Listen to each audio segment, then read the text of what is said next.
Thanks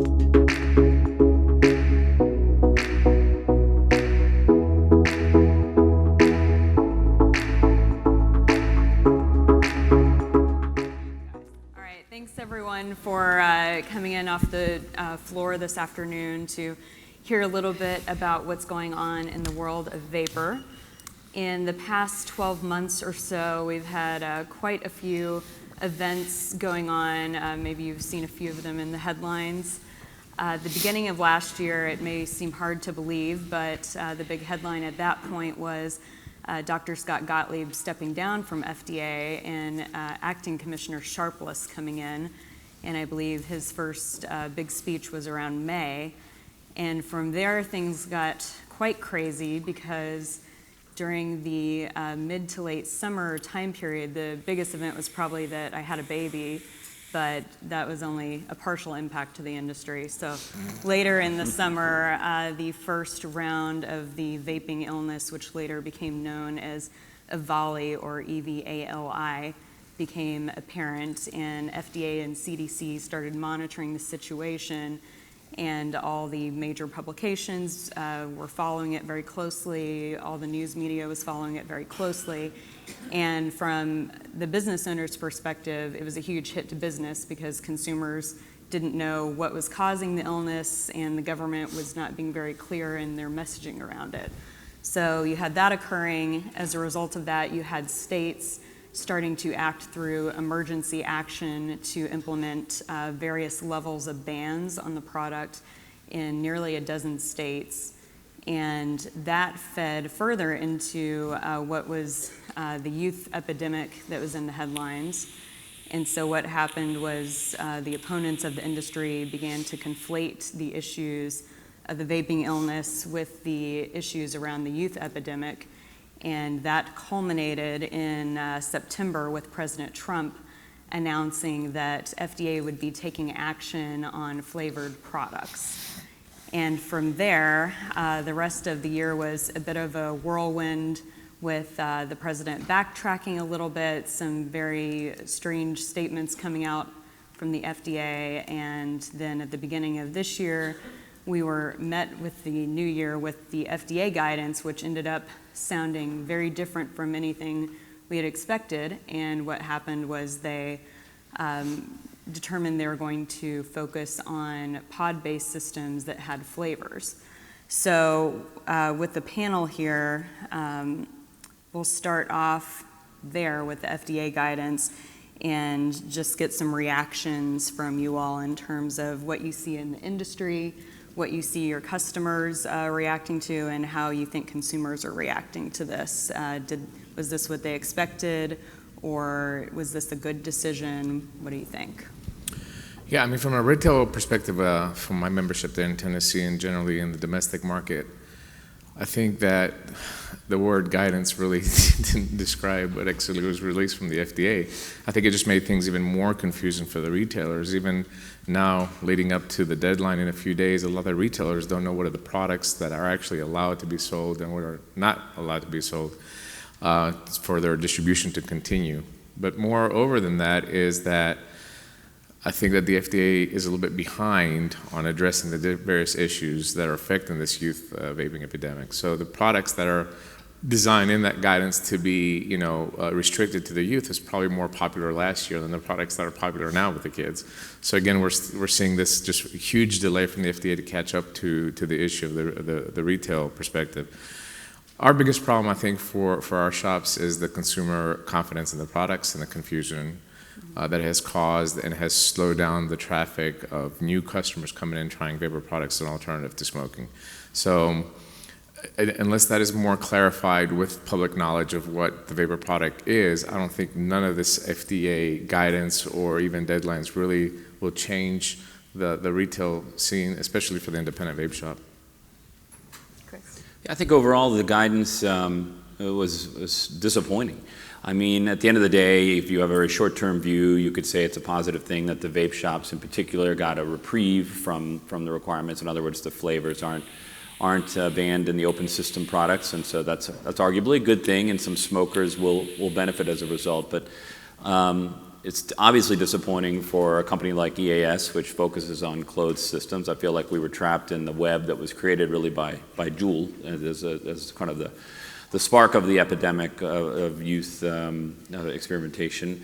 I think it's a disservice to C-stores generally. They're going to see an impact, even though I wouldn't say they were to blame as a result of the epidemic. And finally, it's a disservice to smokers generally, because as much as I am an advocate for vape shops and I believe in what they do, I think we all know that the majority of smokers, at least trying e-cigs and initially and trying to do something to get off smoking, were buying the products which were available in the stores that they were comfortable going into, the Sheetz, the Wawas, the convenience stores. And now they're going to have fewer options, and as a result, we're going to see a lot fewer smokers looking to quit.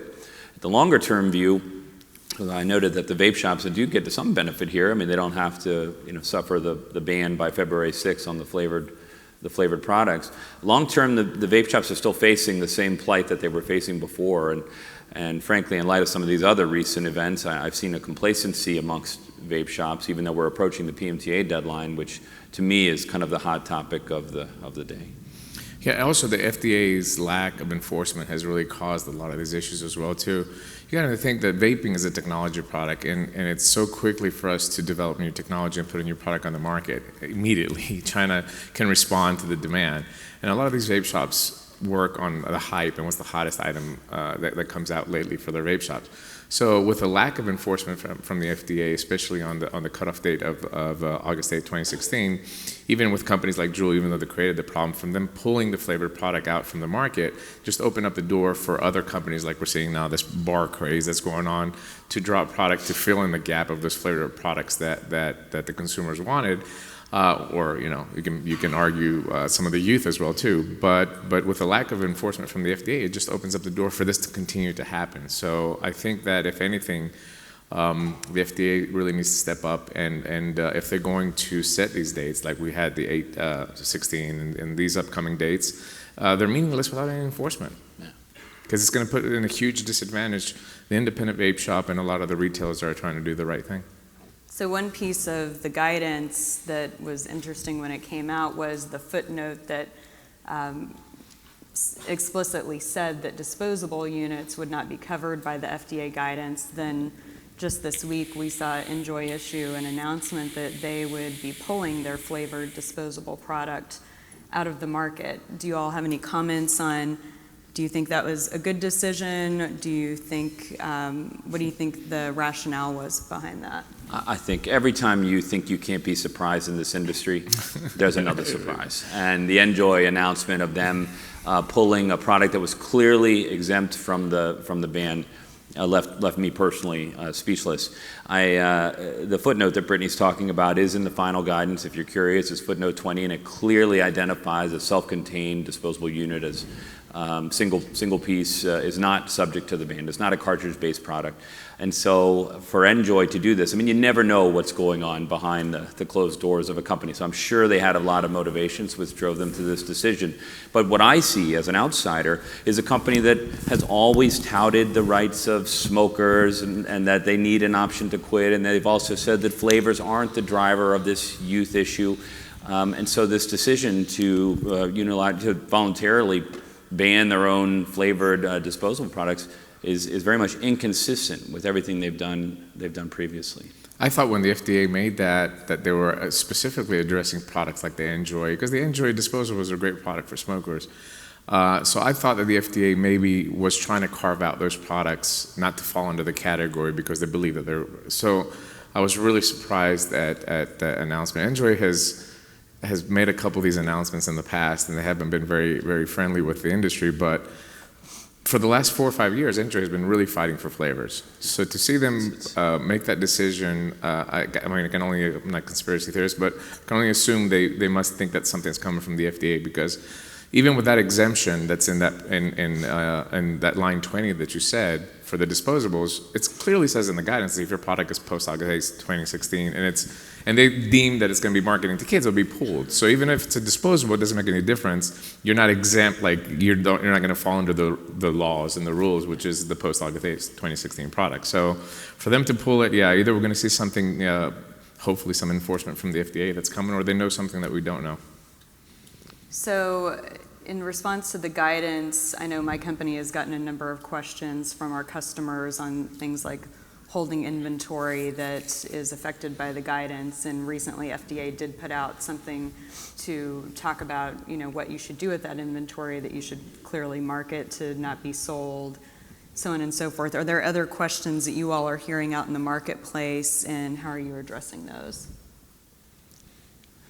Well, we're definitely hearing plenty of questions. That was a big one, along with the date of enforcement. That was another one that finally was clarified as being February 6th, and where people weren't sure if it was the date of issuance or the date it was published, and I think our FDA had clarified that. Now, I won't say this is directly related to the FDA guidance, however, it is related to Tobacco 21. I think there's a lot of confusion about whether states can still have 18 as their age versus 21, and the answer to that is no, they cannot do that. And I've heard many of our field team have been told by state agencies that they are permitted to do so, but I will say that is incorrect. I mean, look, people are still unclear about what's going to happen next, and so I won't say that the level of questions has raised dramatically. People are starting now to look for some security as, are you going to get your PMTA through? Are you going to file a PMTA, and are you going to get it through? And I question how many are equipped to do this.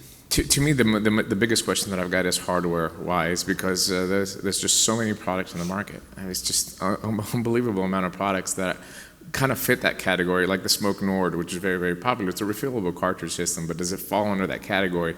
And if you read line 20, it does not. But if you read the 3 lines that are above it, obviously these products are captured under that same definition.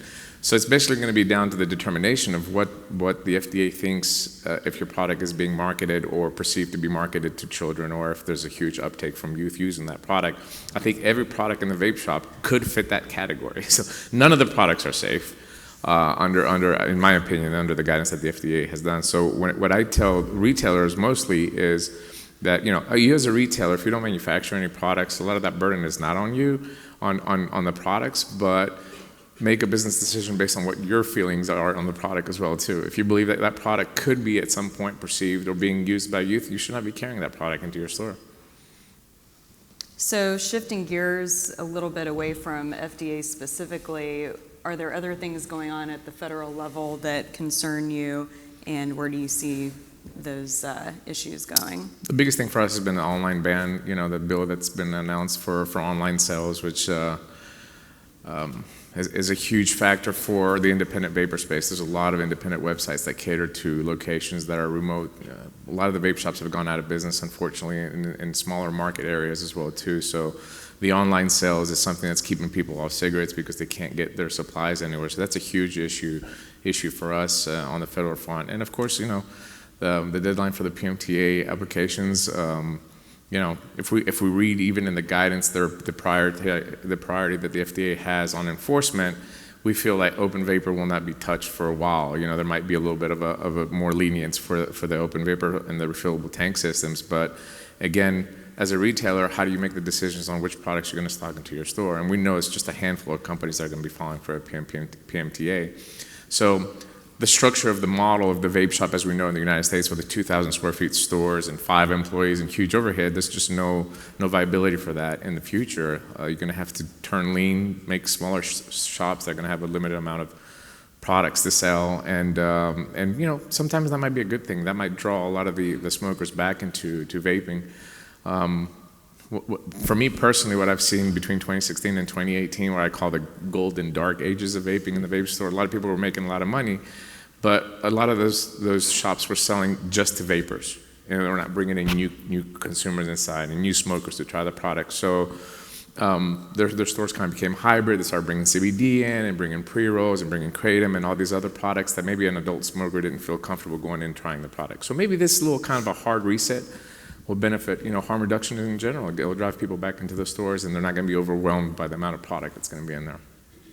Any other federal issues? I have to think it goes back to one of the points we made earlier. So first of all, obviously PMTA is the big topic, and what do you need to do to get them through, and how robust does your application need to be? Who's going to do it? Everyone's asking what the standards are. Even though we have guidance and a We don't even have a final rule. We have a proposed rule, but look, it's fairly vague and certainly cost prohibitive for 99% of the market to comply with the standards as written.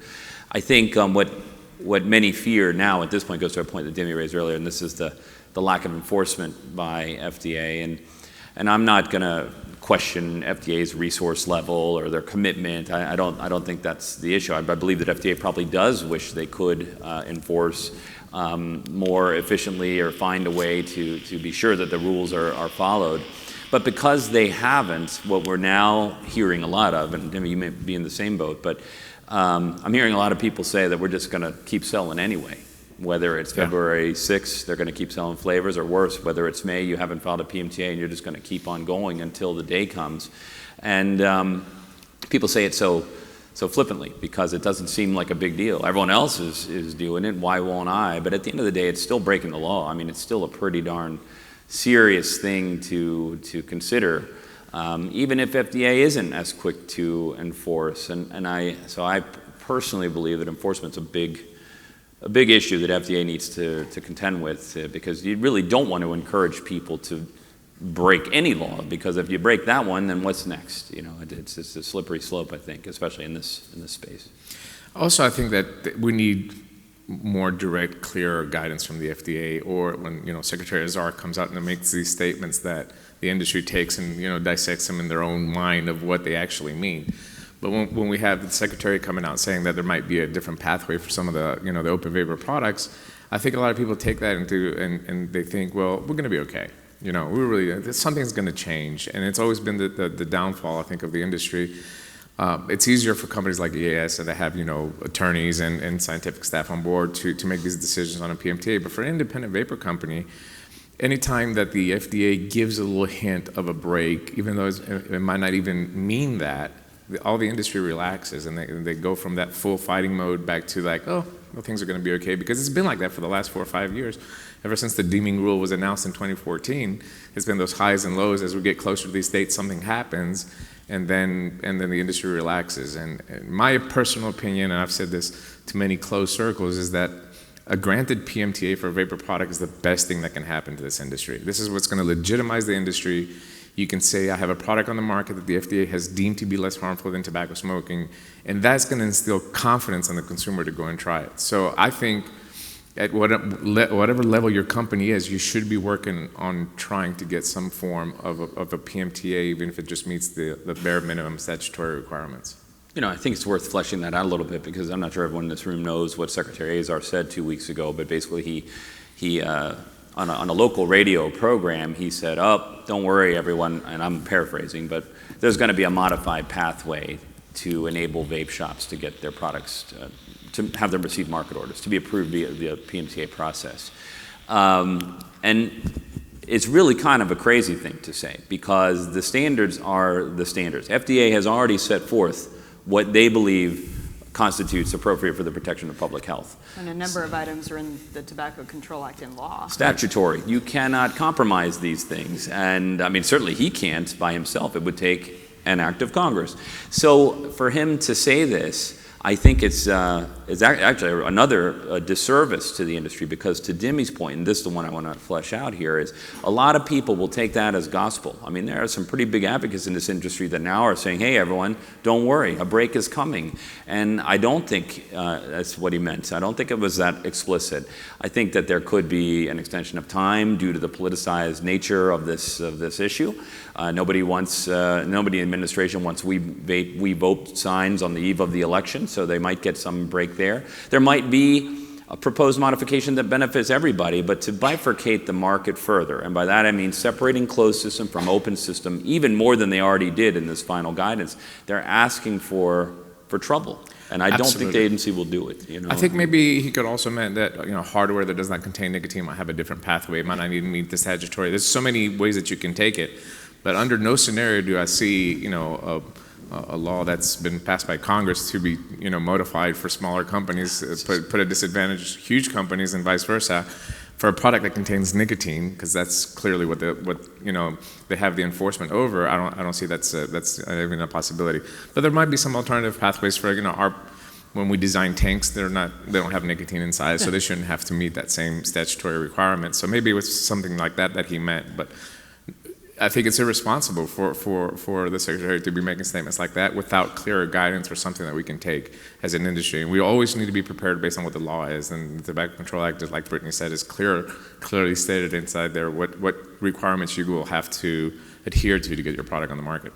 And the funny thing, we should both mention that even though we both find this super difficult to believe, I mean, even though we think that because of the statutory requirements, because you've got a court opinion out in Maryland which sets the deadline at a certain time, even with all of these factors, and you have FDA themselves taking a position on what is the standard for appropriate for protection of public health, even with all this, I have seen, and I think we've all seen, so many crazy things in this industry that Dimi and I and Brittany, we could all be totally wrong. Yeah. There could be something implemented that enables them to get around all of this. And we saw something very similar happen at the end of last year with there was a flavor ban. We were on the eve of a flavor ban, and it didn't turn out to be. So crazy things happen. I have a difficult time personally seeing it.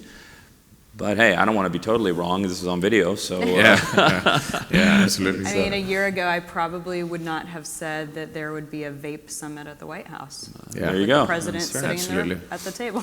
But absolutely, absolutely. That was probably the craziest thing that happened last year, in my opinion. I agree.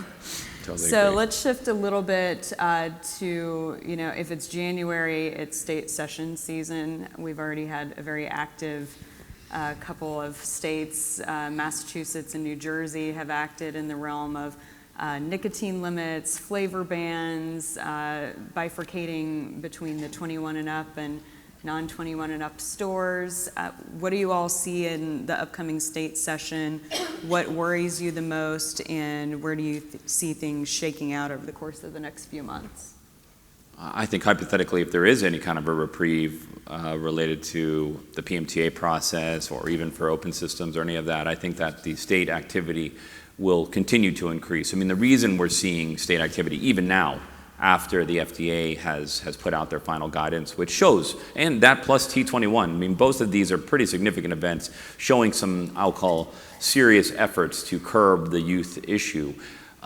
Still, many states think it's not enough because there is a little bit of a free pass in the short term for the vape shops. And so because they think it's not enough, they have a politically charged agenda, they put this on, and now what do you have? You have states chasing flavor bans, and what is it now, 23, 24 different states? I mean, it's very difficult to manage. I think between that and these new nicotine cap, these restrictions, I think if we do see a softer side of FDA or the administration generally, then the state activity will ramp up this year, probably like something we haven't seen before.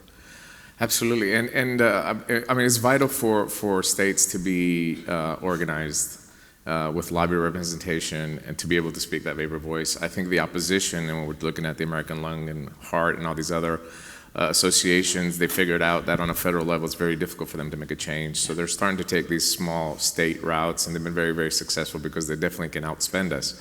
So it's important for the independent vape shops to be part of some organization in their states that represents their interests, to be able to have a voice. And I think it's also very important for us to be able to work with the other companies that have independent lobbyists and companies like Brittany's, that we can sit and find a common ground and all take we've been taking a defensive stance for the last 10 years in vaping, unfortunately, but even at some point turn into an offensive and try to even pass some legislation that can protect the vape stores or make them adult-only facilities like I'm proposing in Tennessee this year. You have to be 21 to enter the facility. That way the marketing goes out the window. You're not going to have kids that are going to come inside your store. So it's important to be able to cross over with the industry and try to have one common voice, at least on the stuff that we can agree on, and try to fight these states. Some states have been hit very heavily, but what we've seen mostly in those states has been a lack of representation from the industry and good lobbying power to be able to get your points across. And finally, what I'm going to say is on that particular, I think a PMTA would help slow that down as well. I mean, it's easy for you to go to a legislator and say, hold on a second, this is a product that has pre-market tobacco authorization. It's clearly stated by the FDA that it's less harmful than smoking, so why would you want to ban a product that can help the citizens of your state quit smoking? So the more legitimate the industry becomes, the quicker I think that the states will start to back off a little bit of these bans. Every legislator I talked to in Tennessee has told me that all these products on the market illegally. And they're kind of right. You know, the majority of the products in the market, I mean, we walk here in this show, you'll see that are all post-August 16 products. So by being able to get in some of these authorizations through, I think it will benefit and slow down the state legislation. What do you see coming on the tax front? I mean, we've already seen a pretty horrible scenario there. I mean, there was a day I remember when we were thinking, we were kind of disappointed that there was a 5 cents per mil tax. And now, oh my gosh, I wish we had anything close to 5 cents per mil, because we really haven't seen that again. And so, I mean, clearly we've already seen the signs that additional tax schemes, all variable, are continuing. And frankly, it was even bandied about a federal tax last year, which I wouldn't surprise me if that got some more traction too. I mean, I think the biggest hurdle for us is that every state is doing a different tax structure. So it's very, very difficult for companies to distribute their product. I mean, a per mil tax does not make any sense to me. I would like to see our industry be a little bit more unified and come up with a tax structure that we believe works for us, and also something that we're able to sell to a state legislature. We need to have teams that we're able to do an economic impact, how much money is going to be raised versus, you know, one structure versus the other, and be able to offer something to the government that's going to bring in the funds, but also allow us to do business without taking a big hit. And unfortunately, we're not seeing that right now, because in most of the tax structures that we've seen, they just don't make sense versus on the category of the product as well too. So that's been a huge problem. Well, in addition, because, you know, VTA did try to do, you know, sort of a global plan that everyone could agree to, but even then, there's still outliers out there with a lot of power that did not agree. Right. And to your point, if you don't have that commonality and approach as you go to the state legislature, you're already starting at -5. I mean, you're trying to win a battle that you can't even agree amongst yourselves. How are you going to convince the legislature? It's impossible. That's why I figure it's very, very important for us to be able to cross over and work with everybody that represents the independent vapor space, even though if we don't agree on everything, you know, which is impossible to do, but at least we can agree on some common sense stuff, you know, and we know the importance of flavors for adults. We know the importance to keep these products less in pricing than traditional cigarettes. That's another reason why it would entice a consumer to try a vapor product. So if we can find a common ground there and come up with a system that works, we should all get behind it. I agree with you. How is the scare around the vaping illness affecting state actions? Are you seeing that being used as the rationale, or has it shifted back toward? I think it slowed down a little bit now, thankfully, after the CDC backtracked. Hopefully, if you're organizing your state and your lobbyists, you were able to get that CDC announcement and share it with your legislators and share it with your lobby and the staffers. So I think that's going to slow down a little bit. I think it was used as a tool to bring some of these bills. So, but what we're going to see, the constant pressure is, again, the misinformation that's being fed by the opposition, blaming flavors for clearly, which is not the desire of the kids, it's not the flavors. So I think that's going to continue as well too, until we're able to get some PMTAs through. I mean, there's definitely been a recovery of sorts, not fully back to where the market was, but I mean, you probably know this, most in the room, most vape companies were down 60–70% as a result of the misleading information which was presented regarding the THC, really the conflation that you described earlier of the THC cartridges versus vapor. It takes a long time to rebuild trust, and some people you might never get back, but I will say, even from our company's perspective, and many members of VTA who I've talked to, the recovery is coming. Yeah. People are still trying to manipulate it. Sure. I think CDC waited way too long, personal view, but at least they did do the right thing eventually, and that's helped a lot. Well, it was interesting enough. I was traveling. I mean, I travel with Phil Bissardo, my partner. We travel all over the world. We were just in France, going around vape shops, and even internationally, the hit from the CDC announcement. Stores in France 20–30% down. In Greece, where I do business, the same thing. We're down 20–30% for about a month. But what we saw there very quickly is that they organized to try to combat that in a PR fashion. Yeah. In France, CryVape, which is the scientific society there that works with hospitals and the universities, immediately got together with the Academy of Science and drafted a response, and all the vape shops had that on display. That way they can stop having to defend their product for the next hour with a consumer and all that. So quick response in a PR format is needed. And unfortunately here in the United States, we don't have a really good PR representation of harm reduction as a product. Our defense stance all these years has been, no, our product is good, but we haven't been able to get that message out to your average consumer. The latest poll that we saw here, up to 70% of Americans believe that vapor is just as, if not harmful, cigarettes. That's us losing the battle horrifically. Yeah, I agree with you, and I think that what's really happening is that the youth issue just continues to overshadow the harm reduction, because I think there's, of course, most people aren't anti-harm reduction. I mean, everyone wants harm reduction, but due to the youth issue, and I think the Surgeon General has actually been very explicit about this, he says, I got to tackle one problem at a time. We're going to start with youth issue, then we worry about the smokers.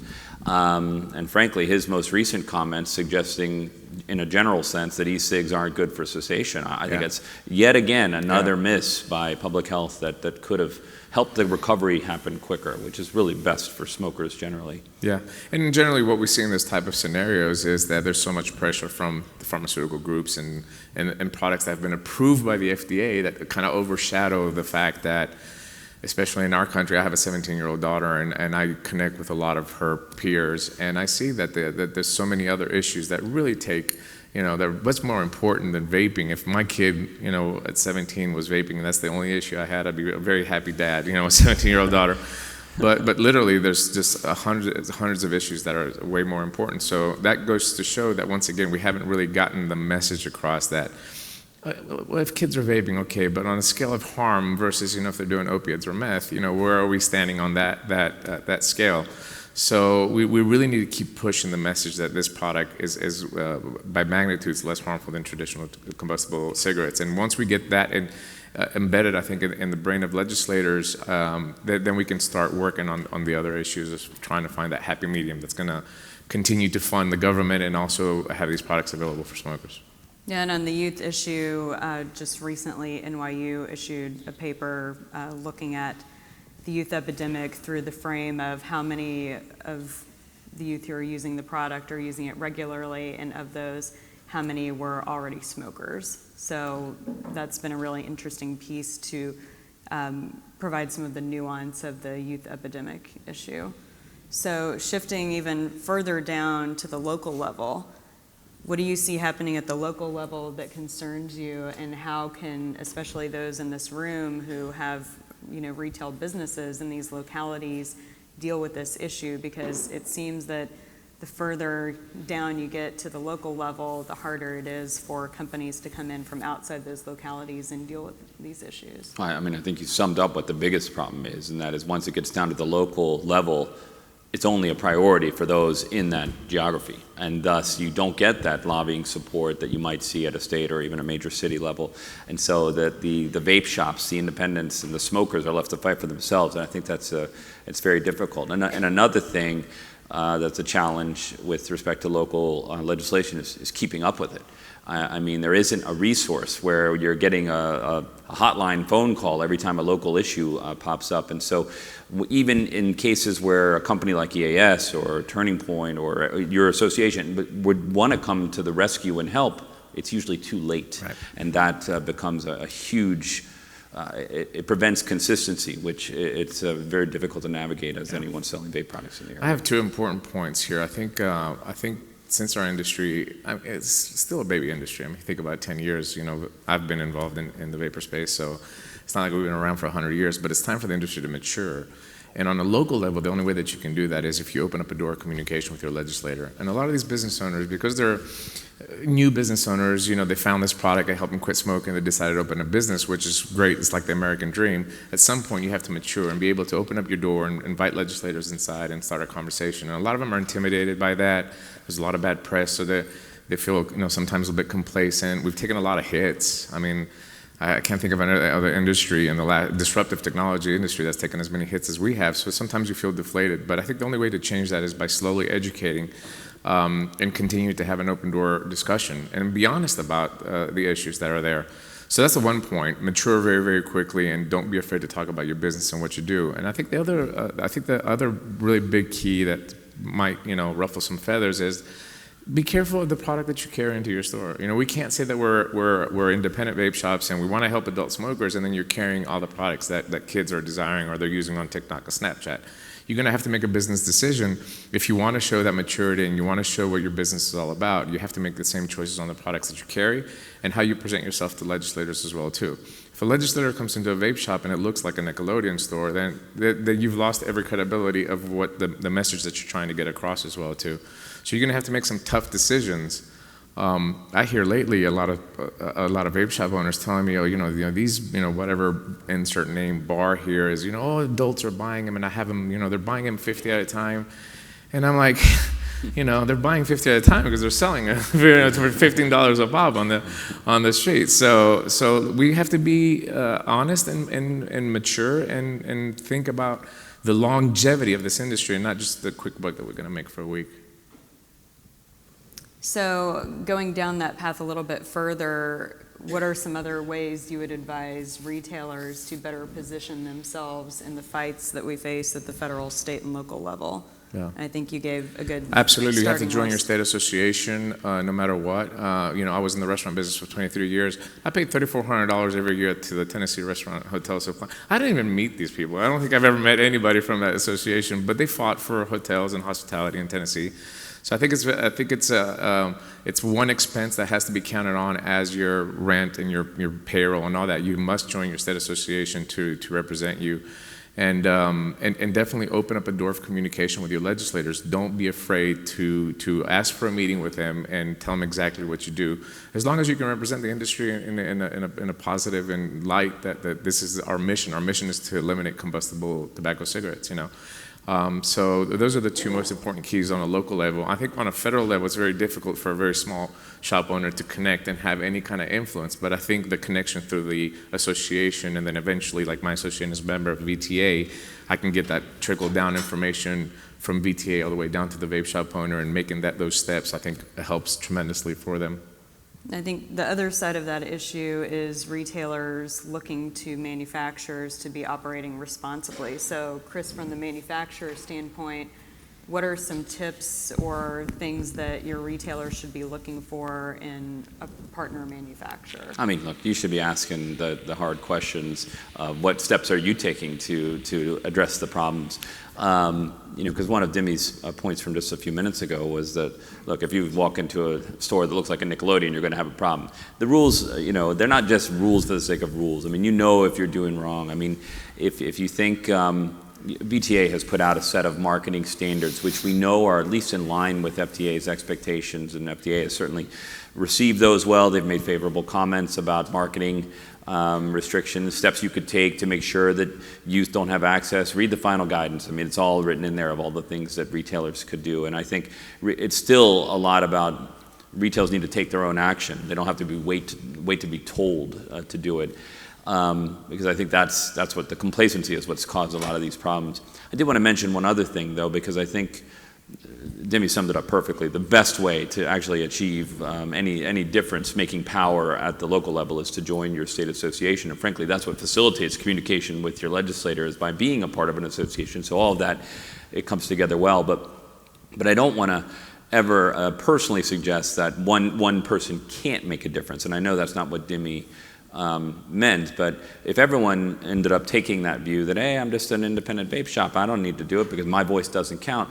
I've seen enough examples now. I used to believe that maybe one person couldn't make a difference, but now I think the person that doesn't write the letter, well, now you guarantee that you're not going to get a result. And I've mentioned examples before, and the one that stands out the most is from the latter part of last year, where I think, not sure if she's here, but Amanda Wheeler, she's an independent vape shop owner, and she set up this huge campaign and put together a really articulate letter that provided solutions. And I mean, it also had complaints, right, as well it should. I mean, the industry's under fire, but it provided solutions, it offered suggestions to make things better, and I do think that letter made a difference, and it came out of an independent vape shop. It doesn't happen every day. I mean, she put hours and hours into this, and I've seen other examples of that too. And so you don't give up until the fight is really over, and that fight is still actively going on right now for vape shops, for closed system manufacturers, for everybody. I mean, we still need to help FDA cross the line.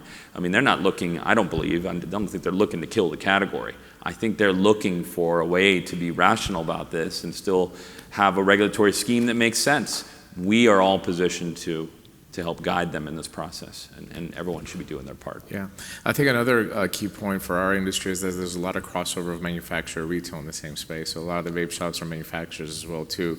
which poses a huge problem for the FDA, and I think it poses a huge problem. I think those two need to be separated and created into a distribution channel that makes sense and it's easily controllable, and also for recall purposes and batches and stuff like that for the products that go out to the consumer.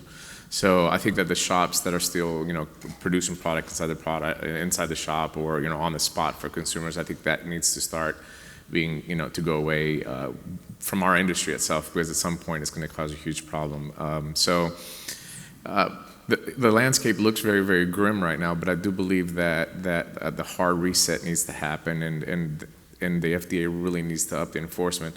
One of the biggest issues that we have is social media, which the FDA has done absolutely nothing to control of. And when you have customers going into a vape shop asking for a specific brand, it's because that brand was advertised heavily on social media. A smoker doesn't know the difference between Chris liquid or Demi liquid, right? They don't know, when they go into a vape shop, they're looking to get the guidance there. So when you have people that come to get brand specific, that means that those companies have done a great job on social media to promote the product, kind of like what we're seeing with the puff bars and what we're seeing now with the huge demand that's out there on those products as well too.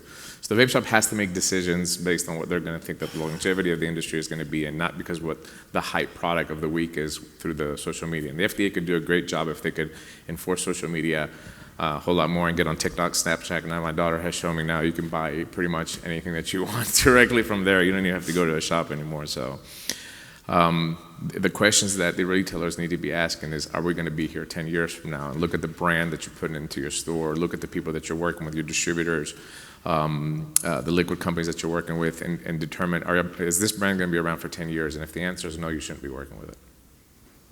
So I'm going to flip around the way one would normally do a panel and have us actually introduce ourselves while you all consider whether you have any questions for us. So, Chris. Right. So it's Chris Howard. I work with E Alternative Solutions, it's a sister company of Swisher International.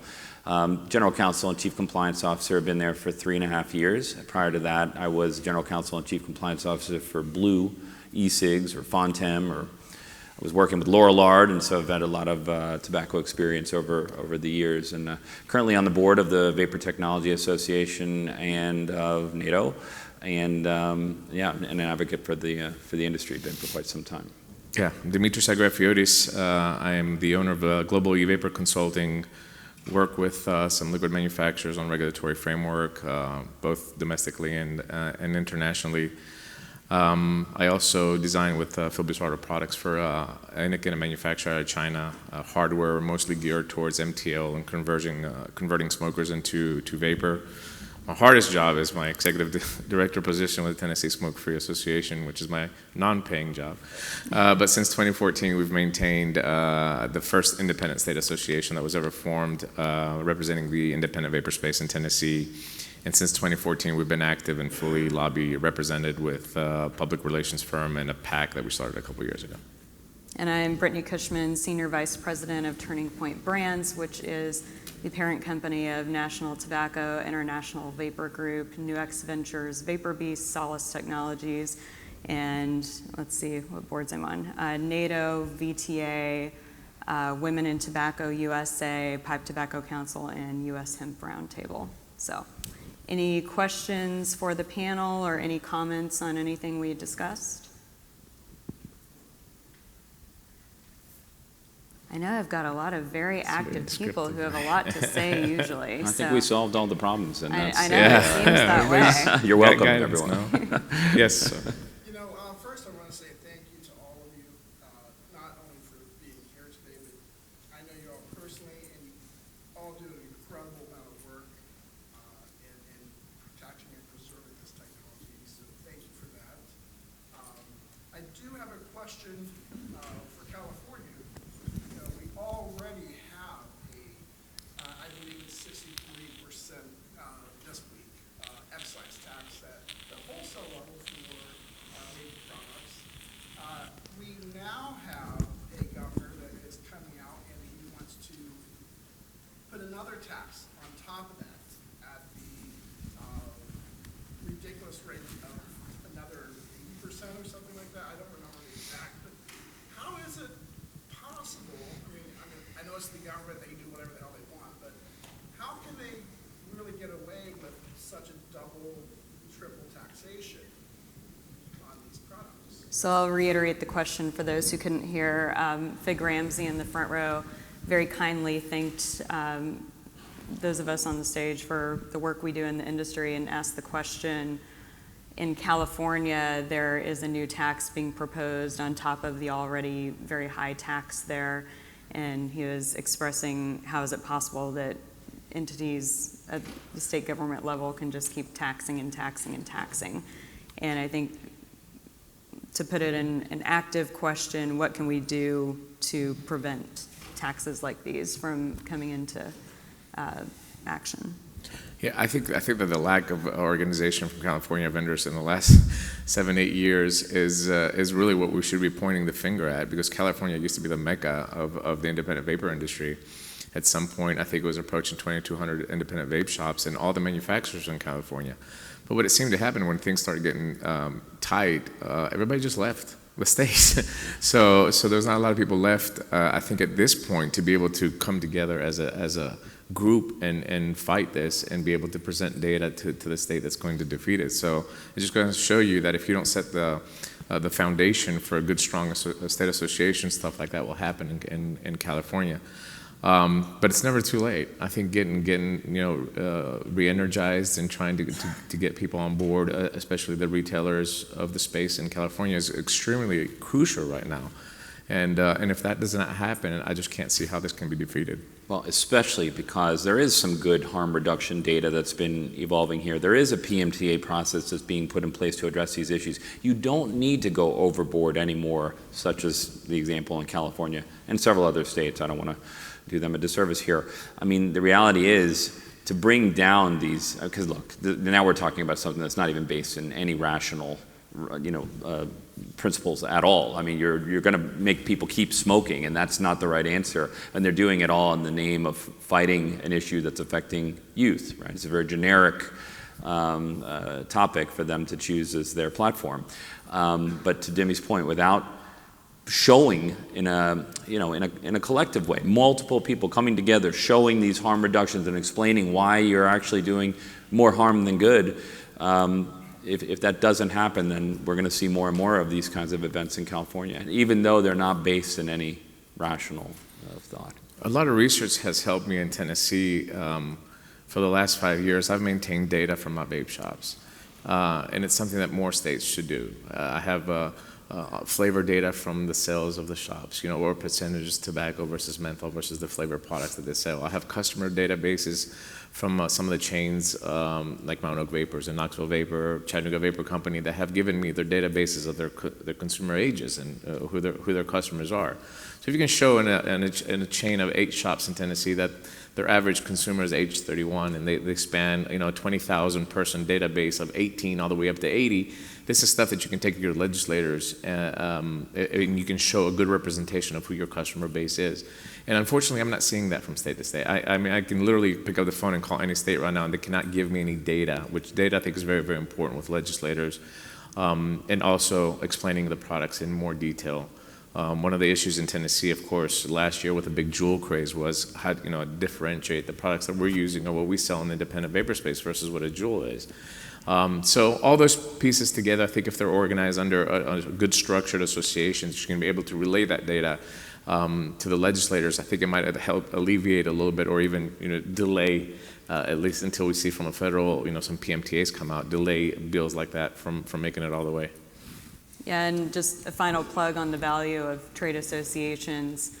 We were just discussing economic impact data. The Vapor Technology Association put the money together to perform a full economic impact analysis about a year ago, and it's still paying dividends because we're able to use that data in so many ways. We can use it at the state level, we can use it at the federal level, and through that work on the front end, we're able to demonstrate what a tax proposal will do, what a ban would do, what a nicotine restriction would do. And for those policymakers that may not listen to your substantive arguments, when you put the dollars in front of them, that does tend to get their attention, even if it's just to listen to you for a few minutes. So with that, thank you to the panelists, thank you to the audience, and hope you enjoy the show and enjoy your time here in Vegas. Thanks.